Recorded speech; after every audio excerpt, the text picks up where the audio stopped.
Hey there, folks. Welcome back to my existential crisis. So you may recognize this particular console as the FPGBC or FPGA-GBC, whatever. The funny playing FPGA-based Game Boy Color. But this one in particular, I've done quite a few videos on before, most recently when I was adding the LED button backlights, and update on that, I still have no idea what's going on. I can't change the color from green, but it does work otherwise. I don't know. It's neither here nor there. But the reason we're looking at this console again is this is a v1.0 hardware release. So just for an example, I've got 3 different revisions of board here. There's my 4th one. Okay. So there are, that I know of, this many plus one more hardware revision of this board. These two you don't have to worry about because these were not retail releases. These were for prototyping, and you know, there's some differences with the retail release. Well, actually, I think this one is a retail one, just without the version number. But nonetheless, we don't care about these. We care about these two. If you have a older model, chances are it's probably one of these, a v1.0 hardware release. And if you've purchased anytime within the last, anytime this year really, you probably have a 1.1 based hardware revision, which is one of these guys. Now, I'm gonna go ahead and flip these boards over and just let you compare the two while I start taking this thing apart. The reason I'm talking about this is because the difference between the 1.0 and the 1.1 hardware is exceptionally minimal. Unfortunately, it is enough of a difference that you can't use one firmware on the other. I was missing a screw. How did that happen? So if you try and flash v1.1 firmware to v1.0 hardware, your device just stops booting. You'll get a black screen and it's never going to work again unless you reflash the correct firmware, which, by the way, you can't brick these things by flashing firmware. It's a totally separate mechanism. This microcontroller on the front of the board controls that, and you never touch the firmware on this. So as long as this is still connected and working, you should always be able to reflash the EEPROM that controls the firmware for the FPGA. Your device might stop booting until you flash the correct firmware, but it is exceptionally difficult to actually brick these things. There's a minor difference between 1.0 and 1.1 update mechanism in that the 1.1 update mechanism is a little bit more device friendly. Like on the originals, the 1.0s, you couldn't do updates on a Mac or on Linux, whereas you should be able to on 1.1. But whatever, it doesn't matter. If you flash... Oh no, dropping parts. If you flash the other way around, the opposite of what I just said, if you flash 1.0 firmware to 1.1 hardware, which is what I've got right here, you can see the console does at least boot to the boot screen.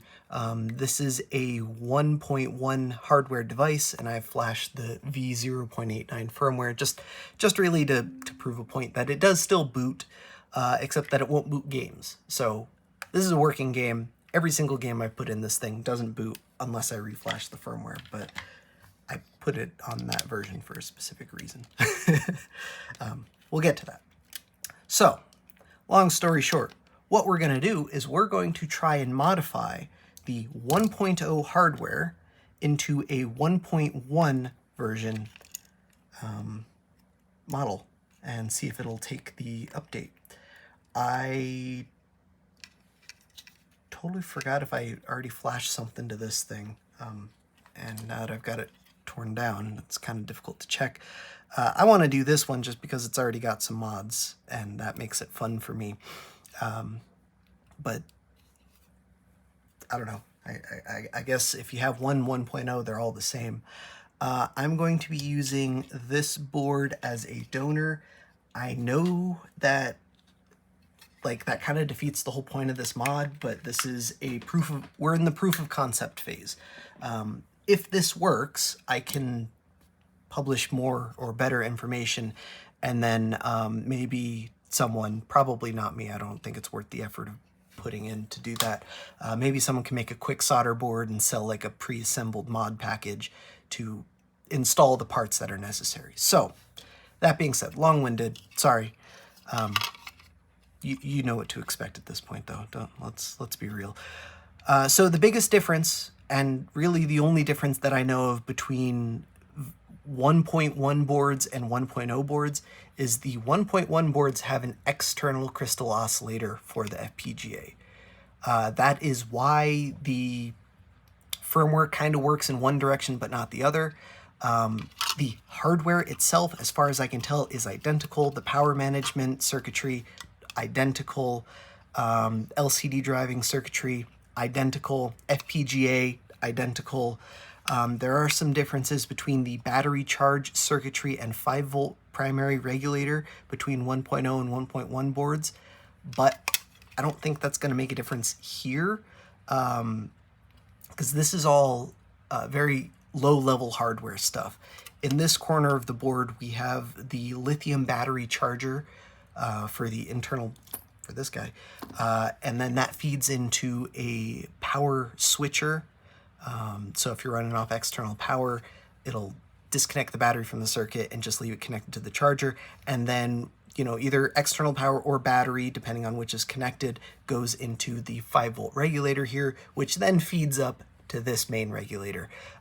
So the 5-volt regulator portion of these boards seems unchanged. That's that little 6-pin doodad right there with the whatever this thing is called, the inductor, and then the cap. It looks like they started using tantalum-based caps instead of ceramic, or electrolytic, but otherwise that's the same.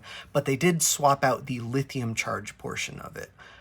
That's why these boards support much higher charge rate.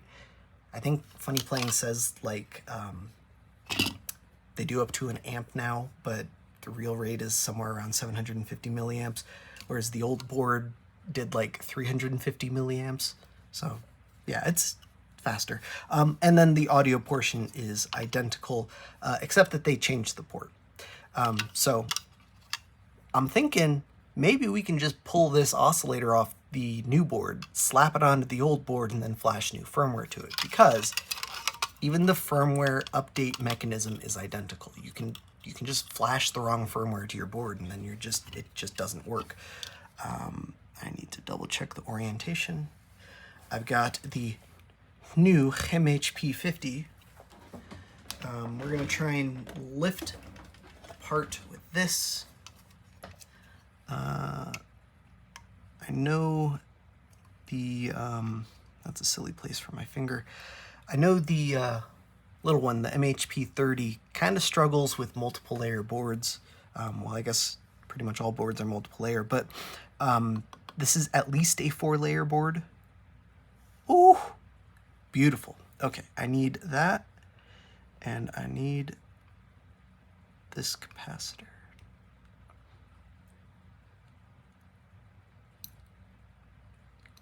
Come on. There we go. That's it. It's literally just those two parts, and that capacitor, quite frankly, is probably optional. I'm gonna unplug this. I don't need it anymore. And I'm gonna set it aside. What do you mean over temp? You're not even plugged in.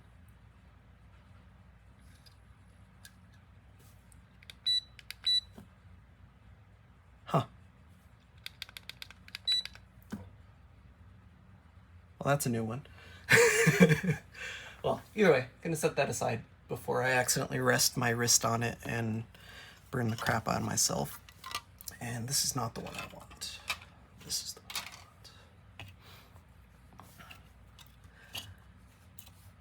I want. The plan is, with the nicer tweezers, move this capacitor before I launch it into oblivion. And actually, you know what? We should measure that.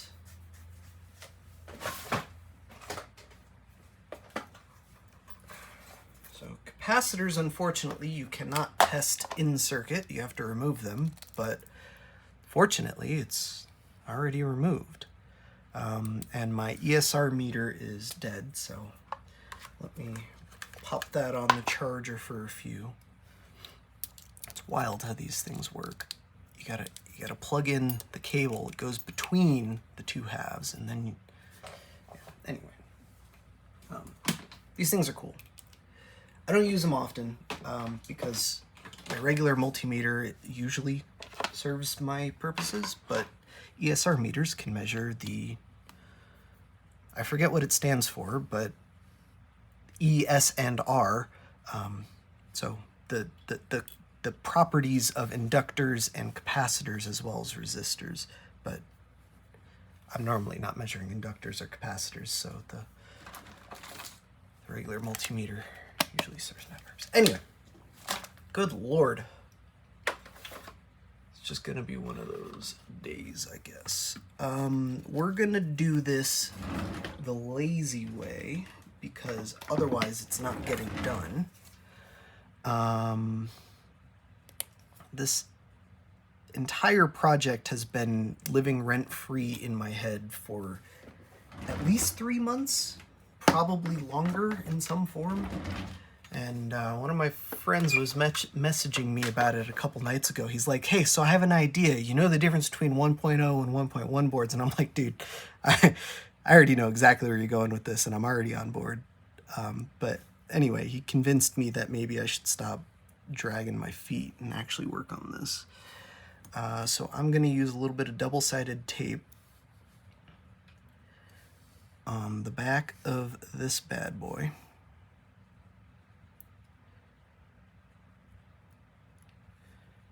Double check the orientation.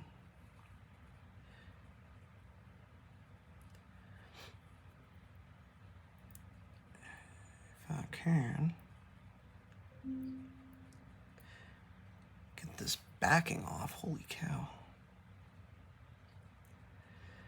I made it so small, and it's still so much larger than the part.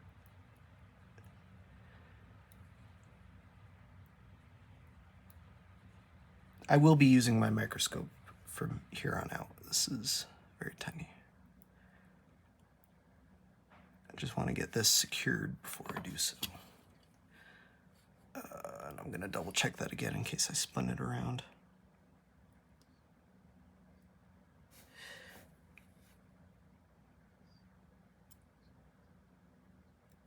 Okay.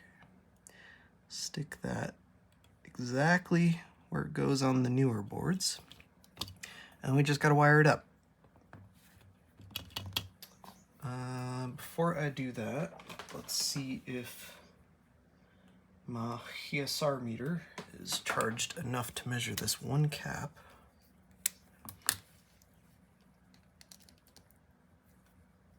Hey. Resistance, DX, that's not what I want, I don't think. CX is what I want. Capacitor. Just put both probes on the ends. Oh no. I was afraid of that. Oh, I think this is it. I have no idea what value that was. I'm expecting about 15 picofarad. Picofarad. Farad. Picofard.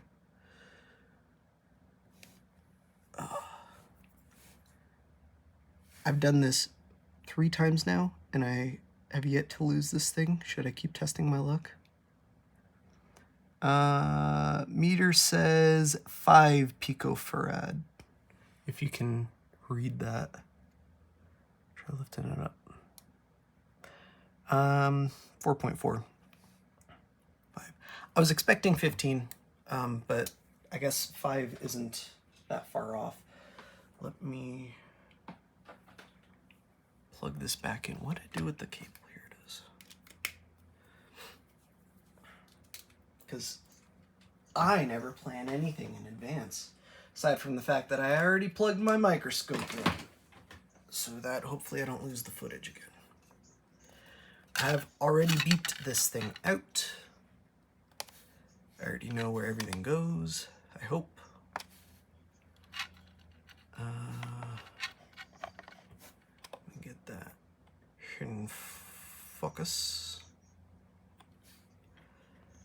And I think we're good to go to begin. Once I'm done with the microscope, I'm going to flash the other one back to old firmware and see if that starts booting too. We'll get two things out of this test. I need some wire though. How about that? Where's my wire?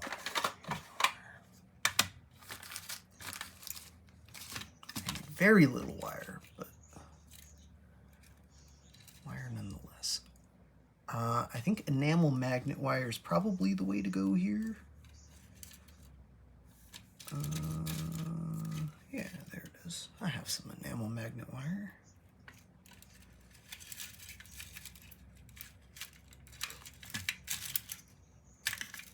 I'm going to use the stuff that's actually meant for soldering and not for motor windings, because it's different.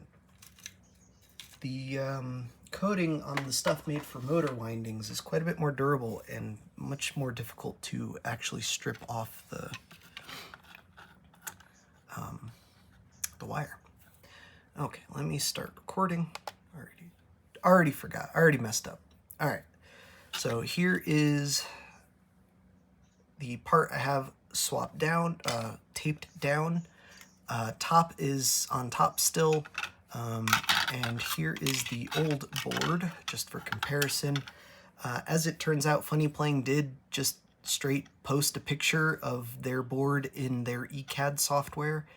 So I was able to use that to trace this, but looking at it under the microscope, it's actually kind of easy. Where's my tool? There it is. So this pad goes all the way over to pin 11 on the FPGA. This pad on the top here goes to ground.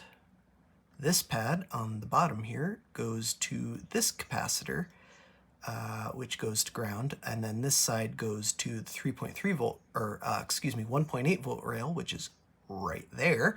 And then this pad is just unconnected, so I can leave that unconnected. So it's literally 3 wires and 2 components. It shouldn't be too bad. I'm having a brain fart. I don't remember where I put that capacitor. Oh, I found it. Okay, never mind. So I'm thinking I'm going to start with the wire here. And wow, that is very tiny. I've checked this out. I haven't stripped the board down and done any scans, but investigating the vias on the other side of the board, in this area, everything is identical between the 2 revisions, so I'm guessing nothing changed. So there's probably not a trace hidden under here that does something. I need to flip this around because I'm a lefty.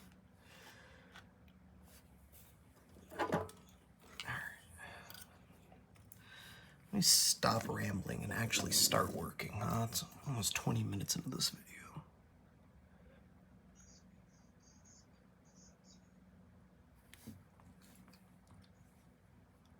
Got that nice and tinned. Suddenly all of those recipe blogs start making sense when I think about how I make content. You know, people always complain, oh, I don't need your life story. I just want to know how many teaspoons of egg I need. But the thing is my blog, and I can say whatever the heck I want. Okay. There's probably not an easy marking. C19, there's that via. Let's see. I need to count this, not with my iron.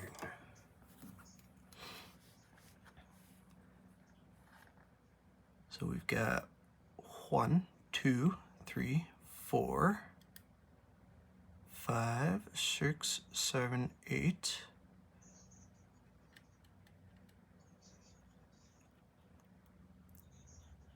9, 10, 11. So how convenient. It's right underneath the C19 label, right underneath the 9, right underneath that VIA. There should be nothing connected to that.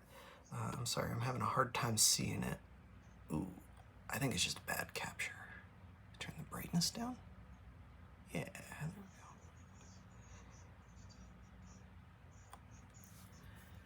we go. And this is probably the hardest part of this mod, or is going to be.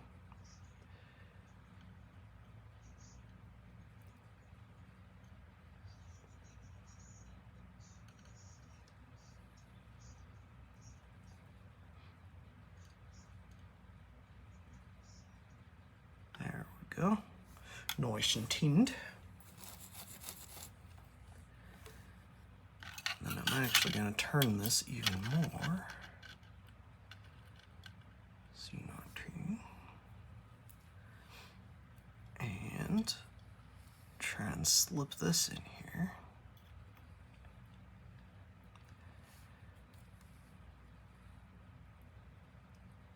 Just right there. Should be good.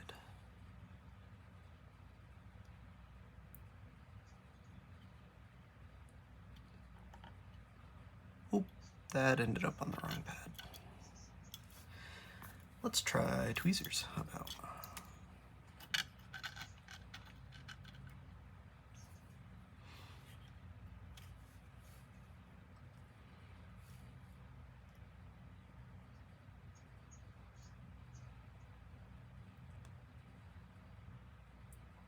All right, stay there.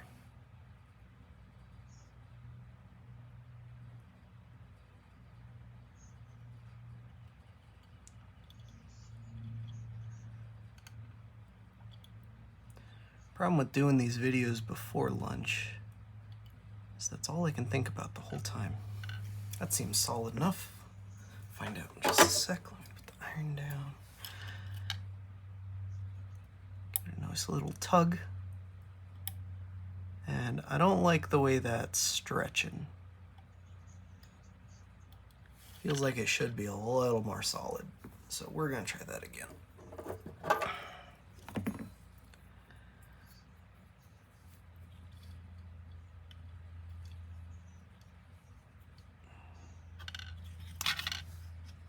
Though I did just tug on it and it pulled the whole board, so maybe we're good. But I still don't like it. I'm still gonna redo it. If it ain't broke, fix it till it is. All right, that looks worse, but it also looks like a much more solid joint because now it's not centered, but that feels much more solid. Okay, so now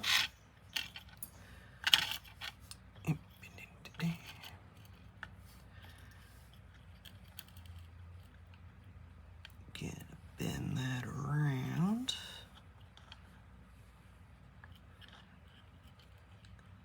And up to there. That should be good. Just get my snippers.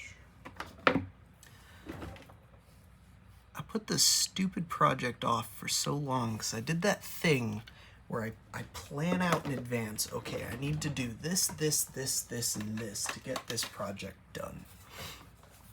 And I know that this, this, and this is going to take me an hour, whatever, 2 hours, 45 minutes, 15 minutes. Doesn't matter. It's going to take me more time than I have right this very second to dedicate to it. I have 20 minutes. I need 30 minutes to do this project. So, my mental state says, you know what? Task switching is going to make this 40-minute project into, you know, a 90-minute project. Are you sure you want to work on it when you have to task switch, or would you prefer to wait when it'll take less time and you can just sit down and dedicate to the whole thing? And, well, as it turns out, I'm very bad at breaking tasks down into manageable bite-size pieces. So instead of just making this proof of concept, which I'm sorry it's not under the microscope, I know, but I had to fix that. This proof of concept would only take me 10 minutes if I'm not filming, and we're 25 minutes into the video, so. Oh, good, the capacitor's still where I left it. Okay, so that should be that. And then I need to ground it, which I'm fairly certain I can just pull off that cap right there. Let's double check with the multimeter though. Can't hurt. Continuity mode, put one of these on ground, put the other right on top of that, and it's ground. Yep. Easy. Easy peasy.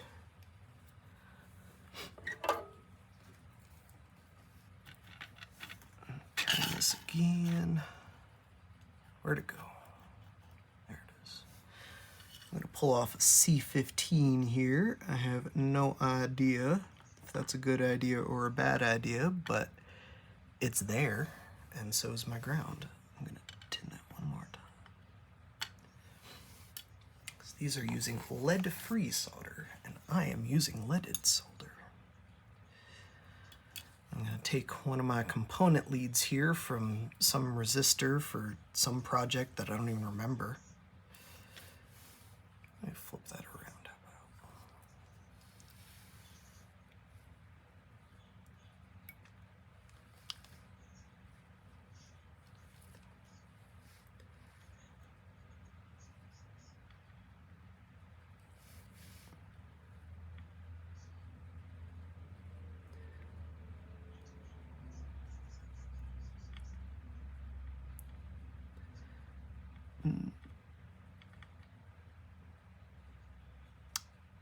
Shoot. Come on.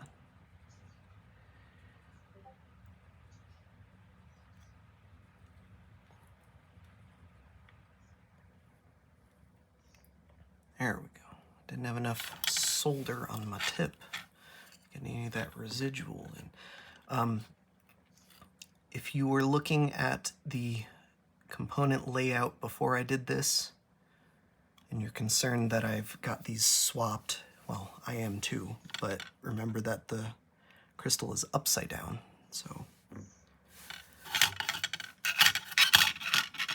left and right should be swapped. Where to go? Oh, that's nowhere near where I need to be. There we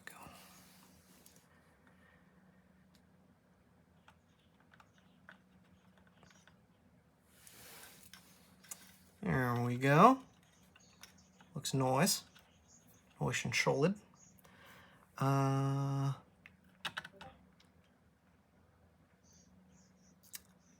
I'm wondering where I should put that capacitor. It's probably totally unnecessary, like I said.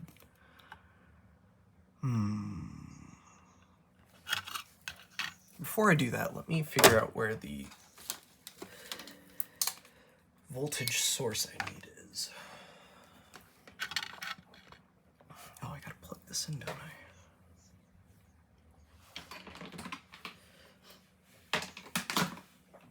I know I need 1.8 volts, or at least the original was 1.8 volts, so this one probably is too. How is it I can go all day without a single Discord message, but the second I fire up the camera, I get 6? Okay.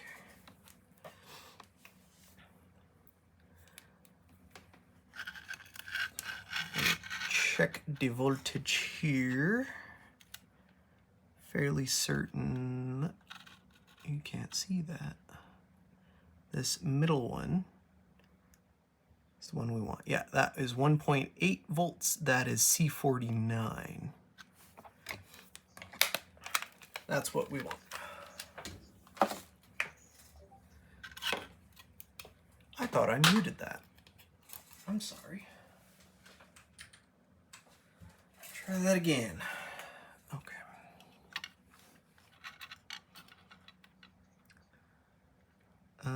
And then I'm gonna do the exact same thing, except I need to get something to this pad, so I'm thinking maybe I just leave this ground a little bit long, and then I'll solder my cap to it. I've got to bend it out of the way, and then I'll cut it.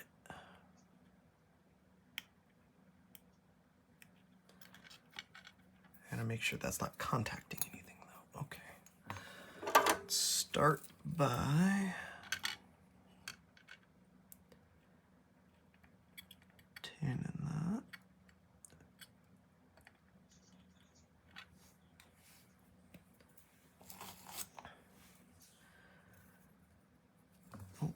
Next we'll do this capacitor. It is, I'm fairly certain, almost universally always a bad idea to pull voltage from a decoupling cap, but I'm thinking that this is small enough and near enough that it shouldn't matter. And quite frankly, that's probably just what they did on the later model anyway.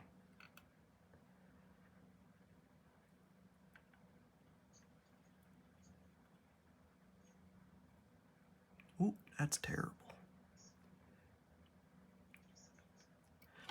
That's still terrible. How about get a little nectar of the gods here. Try again.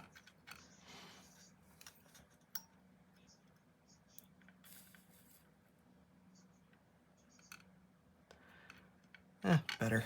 I don't think that's gonna get improved by my continued attempts.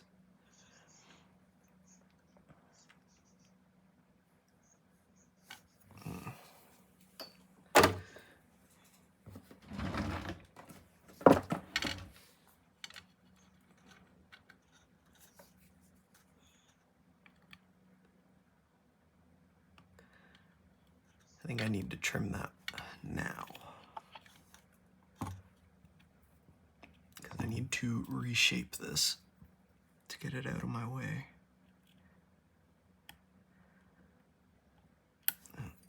These tweezers are too flexible for that.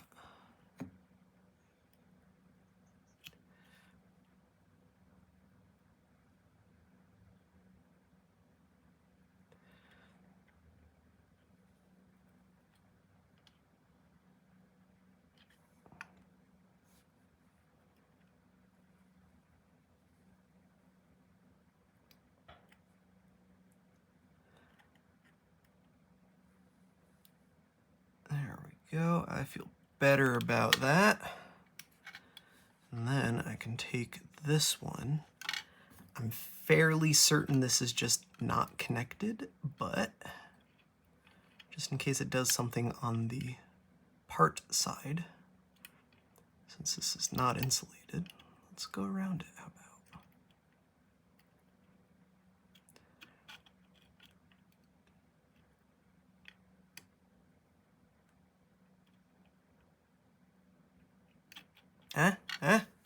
Starting to come together.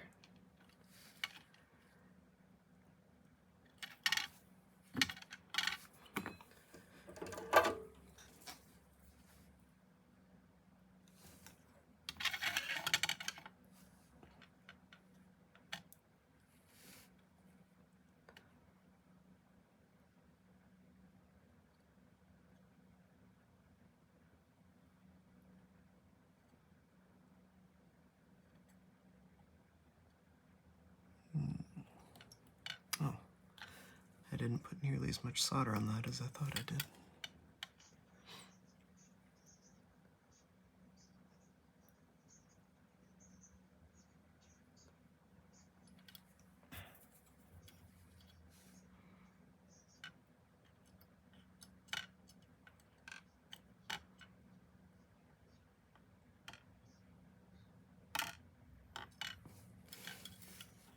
Soldered yet? Nope, definitely not.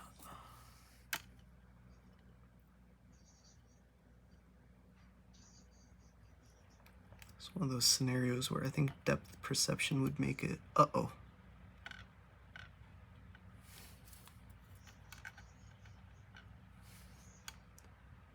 Okay, but that's soldered now.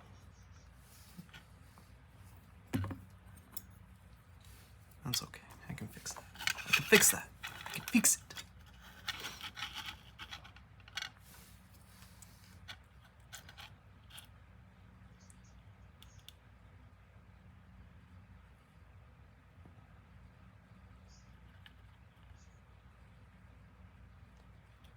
There we go.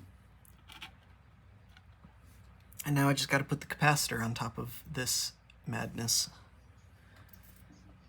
Oh no, I accidentally bumped it with my solder though. Here it is.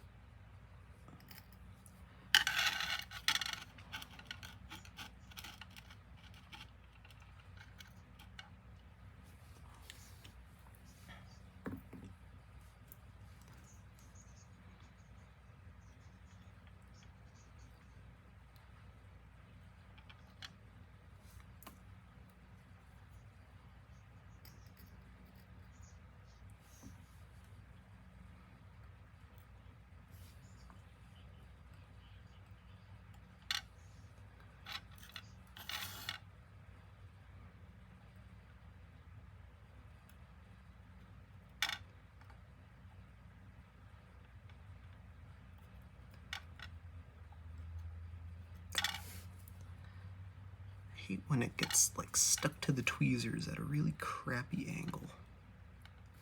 Can I go underneath? Let's try that.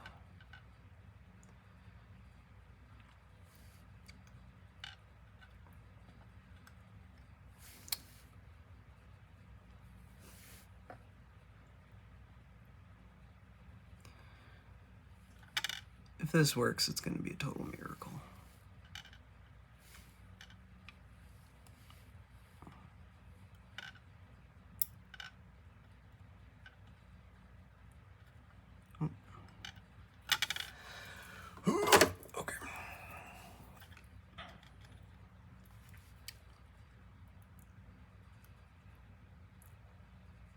Stuck to the tape. Okay. There we go. We're gonna get this, I promise. It's gonna be great.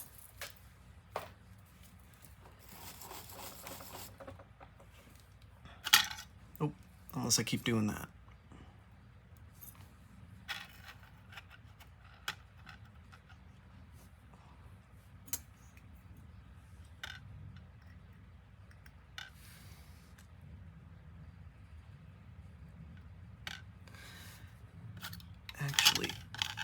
I didn't want to do it this way, but don't know why, because I think I might be making my life more difficult. But maybe I should do the long one first. And just put a big old blob on the short one.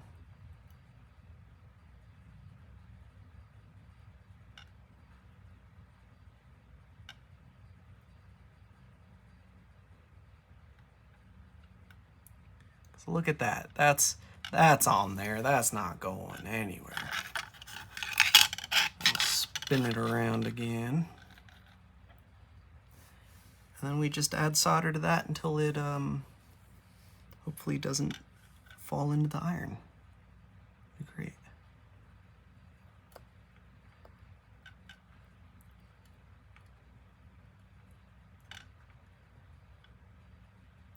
Ugh.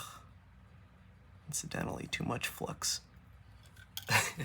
Okay, I think that's good. I'll give it a little jiggle, see what happens.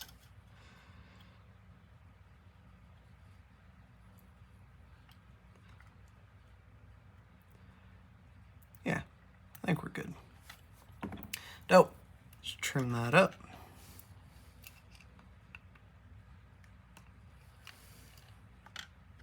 Mint.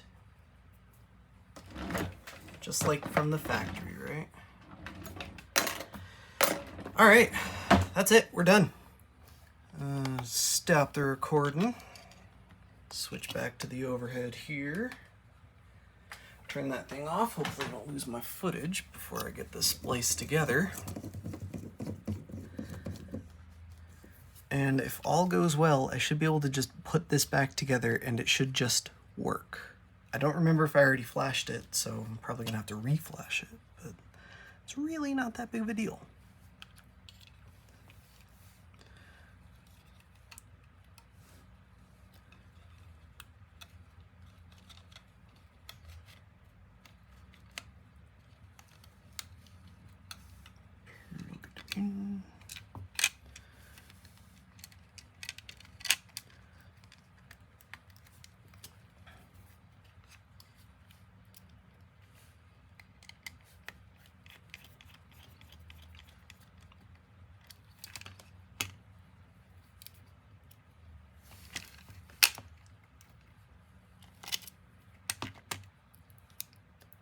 Can't even install screws.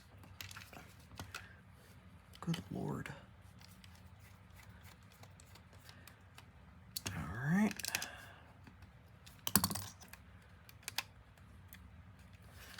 And really, that's assembled enough to test. We'll start by making sure it actually still boots. And indeed it does. Let me go put some new firmware on this. Stand by one moment. I'm not even going to pause the video. That's way too much effort. So I'm going to flash 1.1 firmware.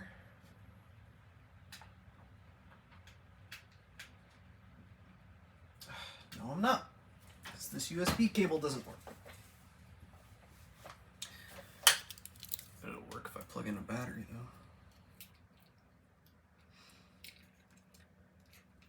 I have USB power draw issues with my desktop that I have not sorted out because I'm just trying to ride them out until it's time to upgrade. And so if I plug in something with slightly too much draw, it doesn't work very well. Okay, so I'm gonna flash.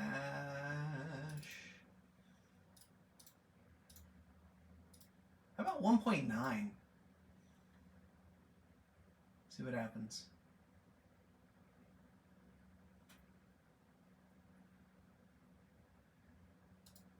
Oh, Christ.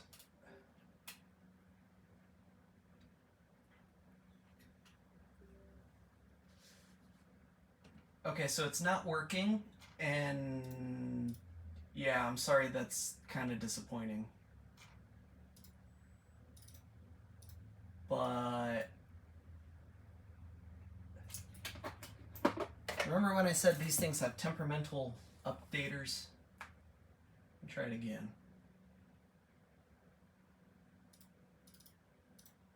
Nada.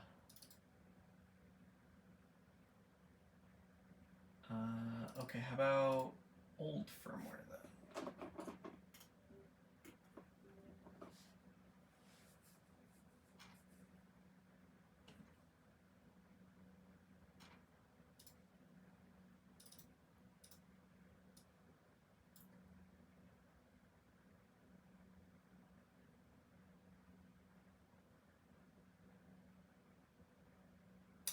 Shoot, the old firmware booted right up.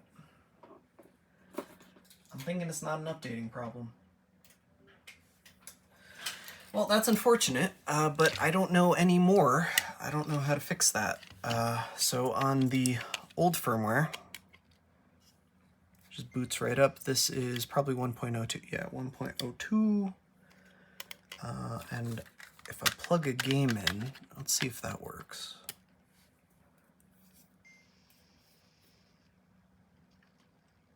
Yeah, it does. Okay, so there might be more of a difference than just that stupid external oscillator, which is really unfortunate because that was a lot of effort to go through for something that doesn't work. But I guess it's better than how I was planning on doing this, which was making a board to do this first. A QSB or a quick solder board. While we're here, let's try one more thing though. I'm gonna pull apart this other one I have.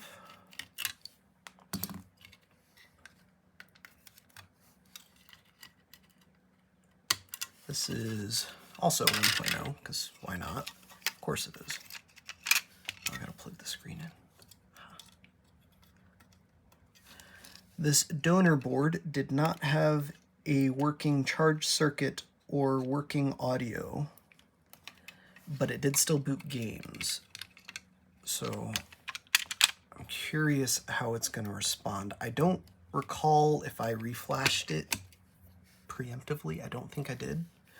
So it's probably just going to boot to a black screen. And then I'm going to try reflashing this one with 1.0 firmware too and see if that boots. Because As we've already discussed, 1.1 hardware on 1.0 firmware doesn't boot games. So we'll see if removing that was enough to get it to boot games. Where's my battery?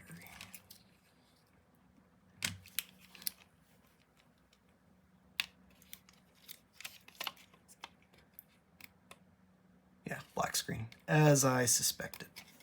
Let me reflash this.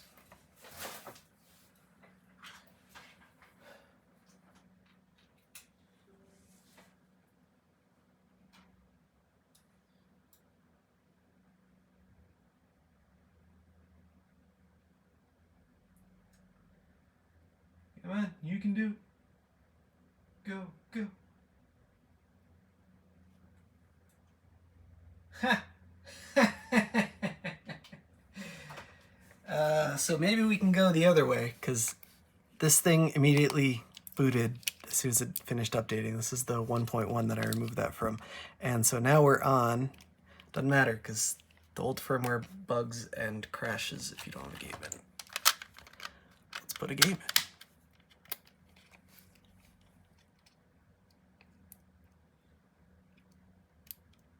in. Oh, that crashed.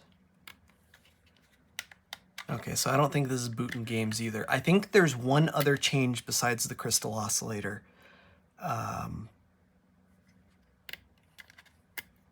Because obviously this should work, but it doesn't.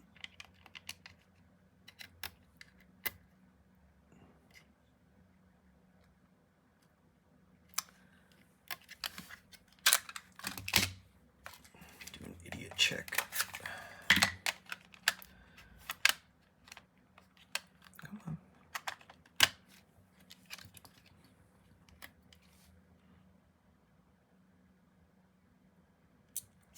Nothing.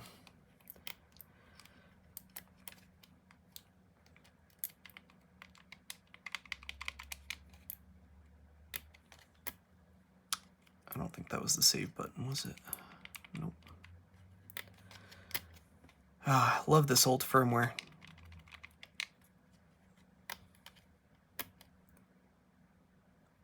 There, now we're in the other cord. It's still not booting. I see the screen flickers, so something else must be different about the hardware.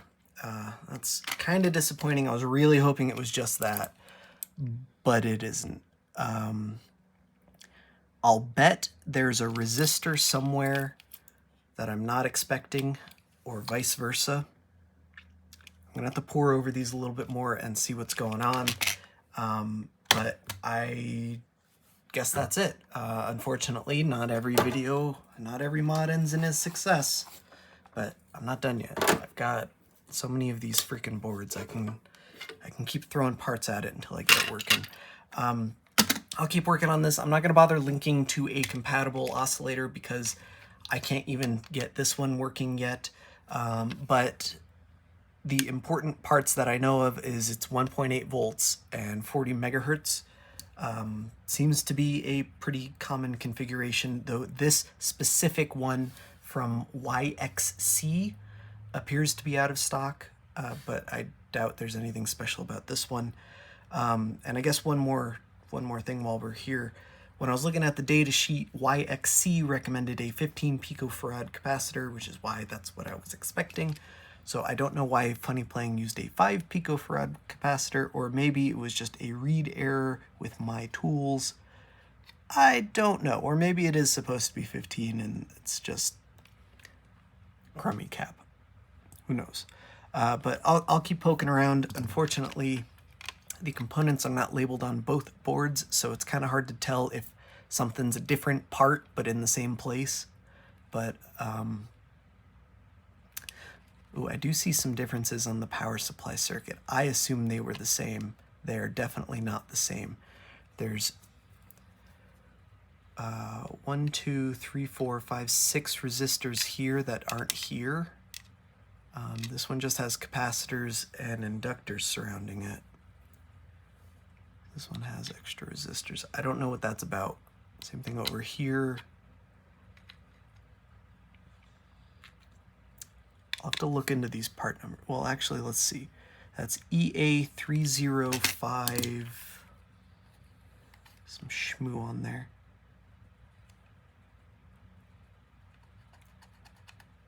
EA3059. That is also EA3059. The number underneath is the same as well, so it's probably not a date code. It is 1V720M or W. I think that's a W. Well, it looks like M on one and W on the other. To put that under the scope to see. But